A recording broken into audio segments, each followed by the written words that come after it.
আজকে আমরা জানবো এবিএস টেকনোলজি সম্পর্কে। এটির ফুল ফর্ম হচ্ছে এন্টি-লক ব্রেকিং সিস্টেম। এটি প্রথমত 1950-এর দশকে বিমানে ব্যবহার করার জন্য আবিষ্কার করা হয়, কিন্তু 1960-এর দশকে এটি গাড়িতে ব্যবহার শুরু হয়।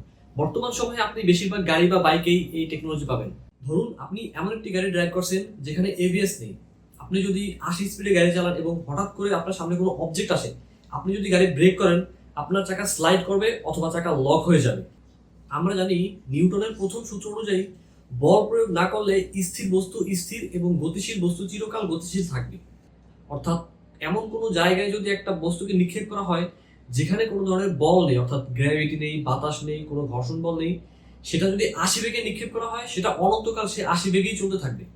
আপনি কি বৃষ্টির ভিতরে বাচ্চাদের কাদামাটির উপরে স্লাইড করে দেখেছেন?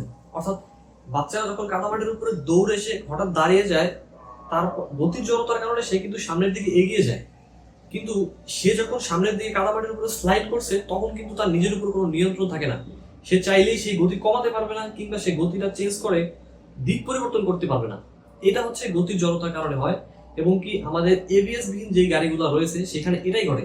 আপনি 80 বেগে গাড়ি চালিয়ে হঠাৎ যদি আপনি ব্রেক করেন, সেটা আপনার গতির জড়তার কারণে হঠাৎই ব্রেক করবে না, সেটা চাকা লক হয়ে সামনের দিকে স্লাইড করতে থাকবে। এখন দেখা যাক যে এবিএস এর সুবিধাটা আসলে কোন জায়গায়। দেখুন, এইখানে একটা গাড়ি উইদাউট এবিএস, এটা যদি এখানে এসে 80 কিলোমিটার পার স্পিডে ব্রেক করে, এটা কিন্তু আপনার সোজা স্লাইড করে স্কিড করে চলে যাবে। সামনে যদি কোনো অবজেক্টও পড়ে, এটা কি অবজেক্টের সাথে ধাক্কা খাবে, কারণ এটা যখন স্কিড করবে তখন আপনার হাতে কোনো কন্ট্রোল নেই। আপনি চাইলেও এটা স্টিয়ারিং ঘুরাইতে পারবেন না, আর আপনি তো ব্রেক করে আছেন, তো এর কারণে আপনি গাড়ি চাইলেও থামাতে পারছেন না। কিন্তু উইথ এবিএস, যেটা আপনার এবিএস আছে, এইখানে সে অ্যাডভান্টেজ।